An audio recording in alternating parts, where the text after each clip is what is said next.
ఆదిలాబాద్ జిల్లా వార్తల విషయానికి వస్తే జిల్లా వ్యాప్తంగా ఈ రోజు నుంచి రేషన్ షాపుల ద్వారా సన్నబియ్యం పంపిణీ కార్యక్రమాన్ని అధికారులు ప్రారంభించారు.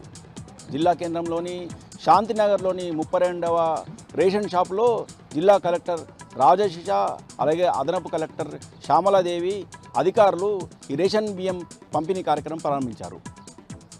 ఈ సందర్భంగా జిల్లా వ్యాప్తంగా పంపిణీకి ఏర్పాటు చేసినట్టు జిల్లా కలెక్టర్ రాజశిష తెలిపారు. అయితే జిల్లా వ్యాప్తంగా 356 రేషన్ దుకాణాలు ఉన్నాయి.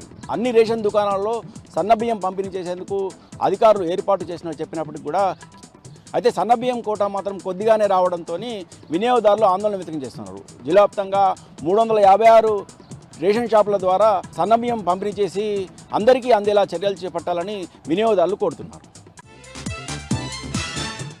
ఇక మరో వార్తా విషయానికి వస్తే జిల్లాలో గంజాయి లాంటి మత్తు పదార్థాలకు యువత దూరంగా ఉండాలని అలాగే ఆన్లైన్ బెట్టింగ్లు అలాగే ఆన్లైన్ జూదాలకు దూరంగా ఉండాలని జిల్లా ఎస్పీ అఖిల్ మహాజన్ పిలుపునిచ్చారు.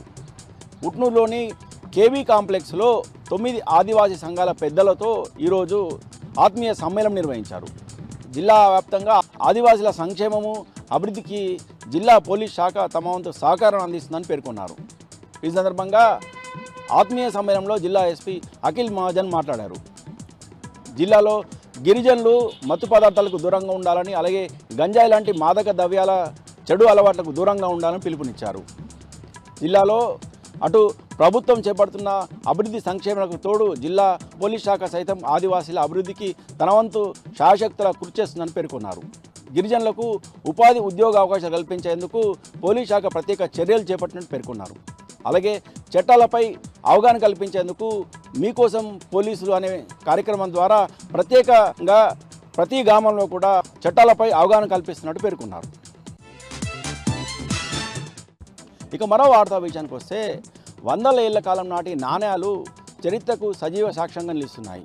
జిల్లాకు చెందిన మురళీధర్ రచయిత ఆధ్వర్యంలో మిత్రమిలన్ కార్యక్రమంలో భాగంగా ఆదిలాబాద్ పట్టణంలోని కళాక్షేత్రంలో నాణాల ప్రదర్శన ఏర్పాటు చేశారు. ఈ నాణాల ప్రదర్శనలో క్రీస్తు పూర్వం నుంచి 18వ శతాబ్దం వరకు వివిధ రాజుల కాలంలో ఉపయోగించిన నాణాలను ప్రదర్శించారు. ఈ ప్రదర్శనలో పురాతన నాణాలను తిలకించిన రచయితలు మేధావులు జిల్లాకు చెందిన ప్రజలు రచయిత మురళీధర్ను అభినందించారు. ఈ సందర్భంగా రచయిత మురళీధర్ మాట్లాడుతూ తాను ఈ నాణాల సేకరణను ఒక హాబీగా మార్చుకున్నానని, అయితే తాను హాబీగా మార్చుకున్న ఈ నాణేలను ప్రజలకు చూపించేందుకే ఈ ప్రదర్శన ఏర్పాటు చేసినట్టు పేర్కొన్నాడు.